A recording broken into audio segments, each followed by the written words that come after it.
Number 45، صلحاء علماء دنیا سے چلے جائیں گے، ناکارہ اور گھٹیا لوگ باقی رہ جائیں گے۔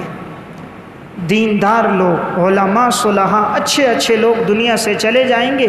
اور گھٹیا اور بیکار لوگ دنیا میں باقی رہ جائیں گے۔ نبی اکرم صلی اللہ علیہ وسلم نے فرمایا یذهب الصالحون، نیک لوگ دنیا سے چلے جائیں گے، الاول فالاول، ایک ایک کر کے، وتبقى حفالة، جو باقی رہیں گے وہ بڑے ناکارہ لوگ ہوں گے،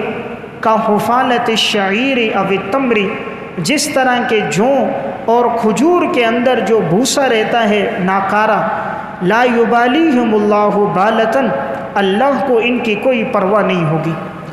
صحیح بخاری کی روایت ہے، آپ صلی اللہ علیہ وسلم نے فرمایا کہ جتنے نیک لوگ ہوں گے یذهب الصالحون، وہ ایک ایک کر کے دنیا سے چلے جائیں گے۔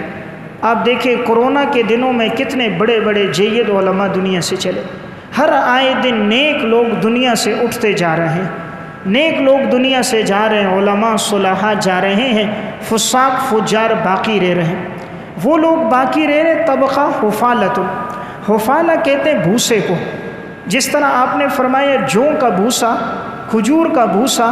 گندم کا بھوسا وہ کسی کام کا نہیں ہوتا، اس طرح کے ناکارہ گھٹیا لوگ رہیں گے جو کسی کام کے نہیں ہوں گے، نہ دین میں کام آئیں گے نہ دنیا میں کام آئیں گے۔ تو بہرحال قرب قیامت کی ایک علامت نیک لوگوں کا دنیا سے چلا جانا ہے۔